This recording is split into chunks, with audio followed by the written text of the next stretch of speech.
சோழ தேசத்துல ஒரு கை தேர்ந்த திருடன் இருந்தான். அவன் எப்படிலாம் திருடுறான், அவன் யாருங்கிறது வேணா யாருக்கும் தெரியாம இருக்கலாம். அவன் திருட்டு வித்தையை பத்தியும் அவன் திருடின பொருள்களை பத்தியும் எல்லாருக்கும் தெரியும்.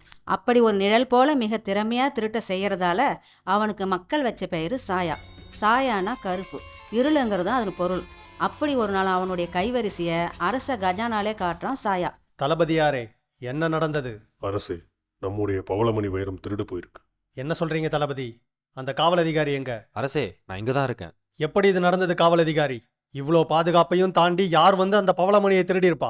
யாருக்கு அந்த தைரியம் இருக்கு? அரசே, இது நிச்சயம் அந்த நிழல் திருடன் சாயாவோட வேலையாக தான் இருக்கும். சாயாவா? அதான் அரசே, சமீப காலமாக எல்லா இடத்துலையும் எந்த தடயமும் இல்லாமல் திருடுற சாயா திருடன். ஞாபகம் இருக்கு. அவனோட கைவரிசையை என்கிட்டயே காட்டிட்டான்ல.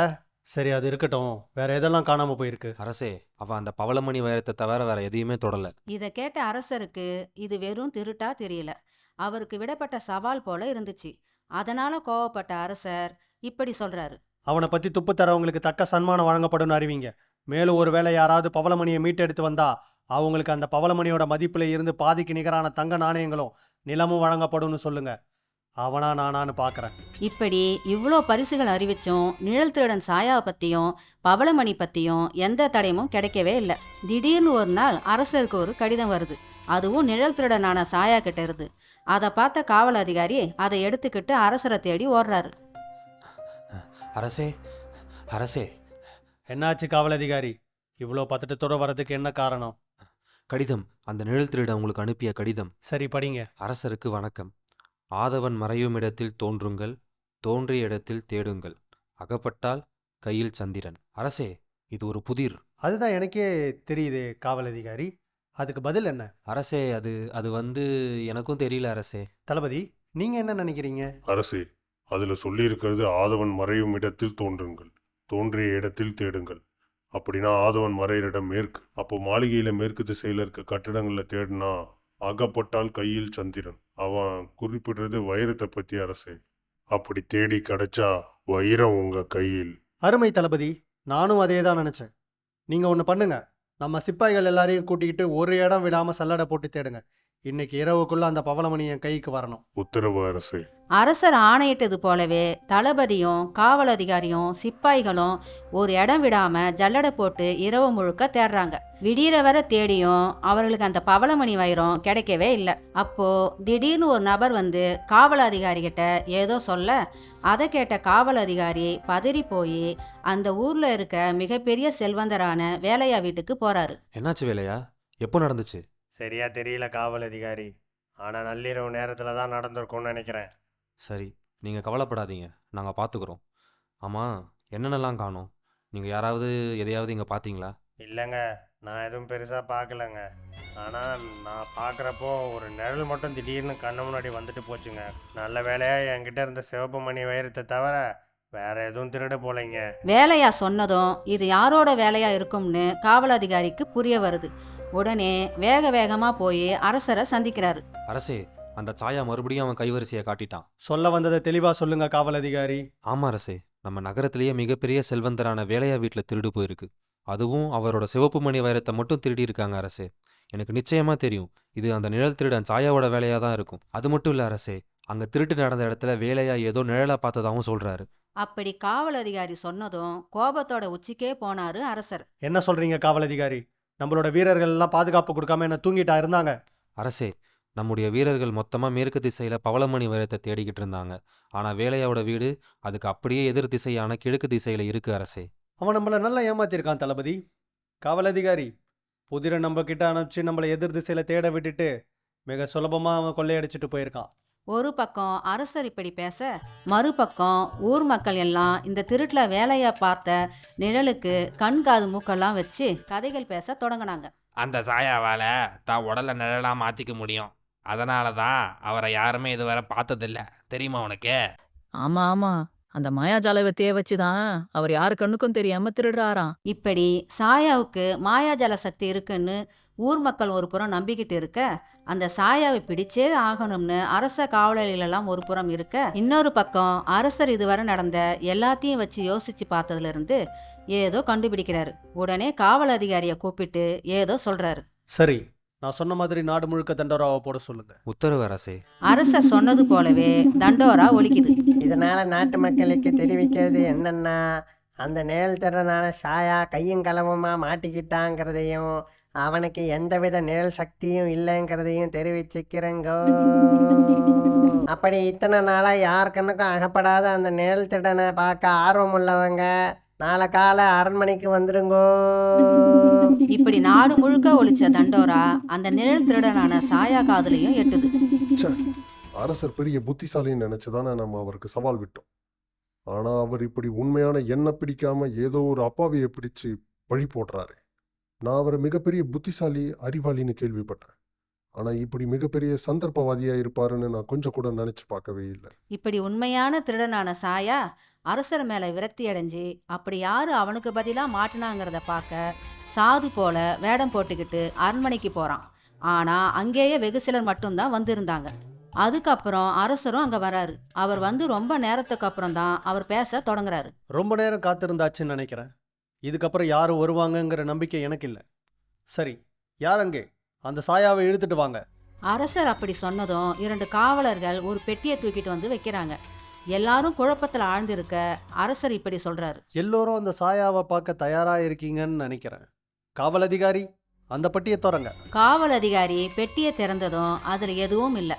அங்க வந்திருந்த சில மக்களோட சேர்த்து சாயாவும் புழம்பி போறான். அதுக்குள்ள யாரும் ஏமாற்றம் அடைஞ்சிடாதீங்க. நானும் உங்களை மாதிரியே தான் அந்த நிழல் திருடனான சாயாவை பார்க்க ரொம்ப ஆர்வமா இருக்கேன். அவன் வேற எங்கேயும் இல்லை, இங்க நம்மளோட தான் இருக்கான். இந்த அவையில இருக்கான். அவன் யாருங்கிறது இன்னும் கொஞ்ச நேரத்துல உங்க முன்னாடி நான் கொண்டு வந்து நிறுத்துறேன். இது அரசர் தனக்கு விரிச்சிருக்க வலைங்கிறது அப்போதான் சாயாவுக்கு புரிய வருது. இப்போ நம்ம தப்பிக்க முயற்சி பண்ணால் நம்ம வசமாக மாட்டிப்போம். அதனால அவங்க வழியிலே போய் தான் இதை நம்ம சமாளிக்கணும். ஒரு சின்ன சந்தர்ப்பம் கிடைச்சா போதும், இங்கேருந்து நான் சுலபமாக தப்பிச்சிருவேன். எல்லாரும் கவனிங்க, இந்த பெட்டி ஒரு அதிசய பெட்டி. இந்த பெட்டியில கை விட்டு நான் சாயா இல்லைன்னு 3 தடவை சொல்லணும். ஒருவேளை நீங்க அந்த சாயாவா இருந்து இந்த திருட்டெல்லாம் செஞ்சுட்டு போய் சொல்லியிருந்தா அடுத்த வினாடி அந்த பொட்டி மூடிக்கும். அதனால உங்க கை உடையவோ இல்ல 2 துண்டா போகவோ வாய்ப்பு இருக்கு. அப்படி நீங்க சாயா இல்லைனா பயப்படாம தைரியமா வந்து அந்த பொட்டிக்குள்ள கையை விடுங்க. அரசர் ஆணைப்படி அங்க இருக்கவங்க எல்லாம் வந்து கை விட்டு நான் சாயா இல்லைன்னு சொல்லிட்டு போயிட்டு இருக்க, நான் சாயா இல்லை, நான் சாயா இல்லை, நான் சாயா இல்லை. நான் சாயா இல்லை, நான் சாயா இல்லை, நான் சாயா இல்லை. நான் சாயா இல்லை, நான் சாயா இல்லை, நான் சாயா இல்லை. ஆனா கூட்டத்துல ஒருத்தர் மட்டும் தயங்குறத பார்த்து காவல் அதிகாரி இப்படி சொல்றாரு. ஐயா முனிவரே, நீங்க ஏன் தயங்குறீங்க? வாங்க வந்து பெட்டியில கைவிடுங்க. அப்படி அவர் பார்த்து சொன்னது சாயாவை. இதை கேட்டு சாயா அதிர்ச்சி ஆக எல்லாரோட கவனமும் அவன் பக்கம் திரும்புது. அவனும் தயங்கி தயங்கி பெட்டிக்கிட்ட வரான். அவன் தயங்குறத கவனிச்ச அரசர் இப்படி சொல்றாரு. நில்லுங்க முனிவரே, நீங்க கையை விட தேவையில்லை. காவலர்களே, இவனை பிடிங்க. இவன் தான் அந்த சாயா. இதை கேட்ட உடனே தப்பிக்க முயற்சி பண்றான் சாயா. ஆனா அதுக்குள்ள காவலர்கள் அவனை சுத்தி வளைச்சிடுறாங்க. மக்களே, என்னோட வார்த்தை வீண் போகல. அதே மாதிரி நீங்க இவ்வளவு தூரம் வந்ததும் வீண் போகல. இவன் தான் அந்த நிழல் திருடனான சாயா. இவனை கூட்டு போய் சிறையில் அடைங்க. நாளைக்கு காலையில இவனுக்கு தீர்ப்பு. அரசர் திறமையா அவனை பிடிச்சு சிறையில அடைச்சிடுறாரு. சாயாவும் காவல் அதிகாரிகள் விசாரணைக்கு எந்தவித சிரமமும் ஏற்படுத்தாம அவருடைய எல்லா கேள்விகளுக்கும் பதில் சொல்றான். அதை வச்சு தொலைஞ்ச எல்லா பொருளையும் மீட்டெடுக்கிறாங்க.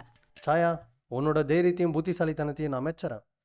ஆனால் எல்லா தப்பு செய்கிறவங்களுக்கு பின்னாடி ஒரு காரணம் இருக்குன்னு சொல்லுவாங்க.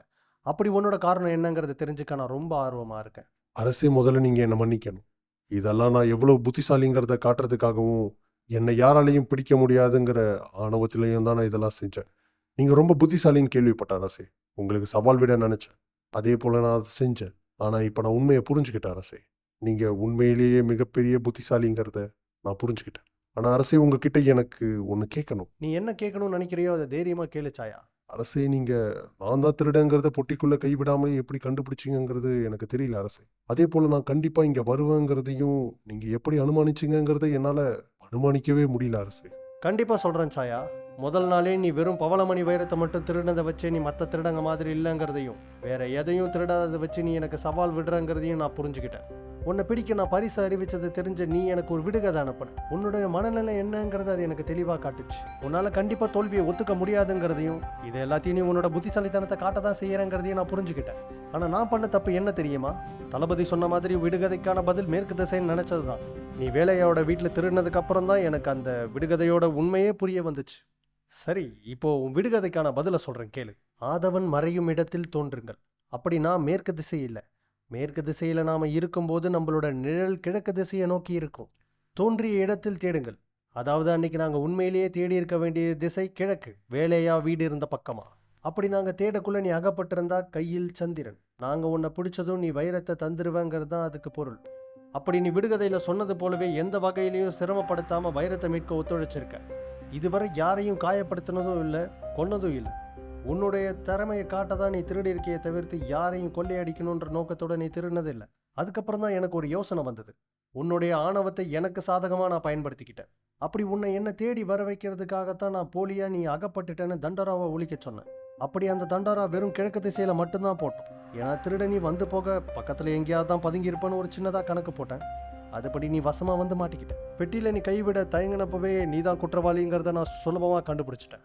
இப்படி அரசர் விலைக்கு முடிக்கும்போது சாயா மட்டும் இல்லை, சுற்றி இருக்க எல்லாரும் அரசருடைய புத்தி கூர்மையை பார்த்து வியப்படைகிறாங்க. இப்போ நான் உனக்கு இதுவரை சோழ வரலாற்றிலேயே எந்த அரசரும் தராத ஒரு தண்டனையை தரப்போறேன். நீ செய்யற காரியங்கள் தவறா இருக்கலாம், ஆனால் அதனால யாருக்கும் பெரிதாக எந்த பாதிப்பும் இல்லை. நீ இதுவரை திருடின எல்லாமே மீட்கப்பட்டிருக்கு. அதுக்கு உன்னோட ஒத்துழைப்பு முழுசாக இருந்திருக்கு. அதனால உனக்கு இந்த தண்டனையை நான் வழங்குறேன். நீ உன்னோட உயிர் இருக்கிறவ சோழ மக்களுக்காக உன்னோட புத்தி கூர்மையை பயன்படுத்தணும், உதவி செய்யணும். உன்னை நான் திருடங்களை பிடிக்கிறதுக்கான சிறப்பு படையோட அமைச்சராக நியமிக்கிறேன். அரசர் இப்படி சொன்னதும் சாயா தன் முழு மனசோட அதை ஒத்துக்கிறான். அரசு, இது நீங்க எனக்கு தந்த மறு வாழ்க்கையை நான் பார்க்குறேன். ஆக நீங்க போட்ட உத்தரவை என் உயிர் இருக்கிற வரை நான் உண்மையா இருப்பேன். அன்னையிலிருந்து சாயா சொன்னது போலவே ரொம்ப நேர்மையா திருடங்களை பிடிக்கிற சிறப்பு படைக்கு அமைச்சரா இருந்து மிக திறமையா நிறைய திருடர்களை பிடிச்சு சோழ தேசத்துல திருடர்களோட எண்ணிக்கையை மிக வேகமா குறைச்சிட்டு வந்தாரு.